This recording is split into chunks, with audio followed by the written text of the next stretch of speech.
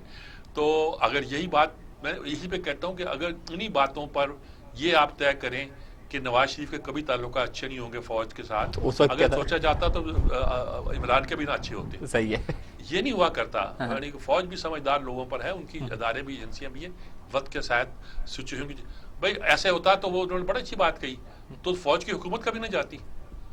ضیاء اللہ کے خلاف تحریک کو ختم کر دیا, کرش کر دیا جاتا. بالکل. مشرف کے خلاف تحریک کو الٹا دیا جاتا. مشرف کو بچا لیا گیا, لیکن مشرف کے خلاف جب تحریک چلی ہے تو اس تحریک کو کامیاب ہونے دیا گیا. صحیح ہے. تو یہ جو ہمارے اسٹیبلشمنٹ کے ادارے ہیں, سیکورٹی کے ادارے ہیں, وہ بڑے احتیاط کے ساتھ چلتے ہیں.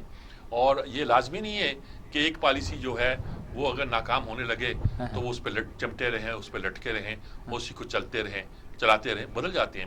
ہوا تھا جب کیانی نے ایک طرح کا 6.5 ایجنسیوں میں آپریشن کیا جنرل کیانی نے, اور آدھے وزیرستان میں کچھ حصے میں کرنے سے ذرا معذرت کی تھی. تو کچھ لوگوں نے کہا کہ یہ تو اس کے بعد رحیل شریف آئے, انہوں نے آپریشن کر دیا. تو میں نے اس وقت کہا تھا کہ جب اگر یہ حالات بدلے تو رحیل کیانی بھی آپریشن کرتے اگر یہ حالات ہوتے. اور رحیل شریف نے جو آپریشن کیا ہے, اگر حالات بدلیں گے تو وہ بھی آپریشن سے باز آ جائیں گے. اور ہوا, امریکہ کی طرف سے اچانک بیان آ گیا کہ ہم نے آپ کی امداد بند کر دی, یہ کر دیا. اسی دن ہمارے کور کمانڈر نے کہا جی آپریشن بس بڑا کامیاب ہو گیا ہے, اب ہم اس کو وائنڈ اپ کر رہے ہیں. تو یہ ساری چیزیں جو ہوتی ہیں یہ حالات کے مطابق چلنا پڑتی ہے, انٹرنیشنل معاملات کو دیکھ کے کرنا پڑتی ہے. اس وقت معاملات افغانستان کے ایسے ہیں جس میں ہماری ضرورت بھی ہے اور ہمیں کوآپریٹ بھی. بریک پر جانا ہے اور افغان مذاکرات کے حوالے سے بھی بات کرتے ہیں. ٹیک اے بریک.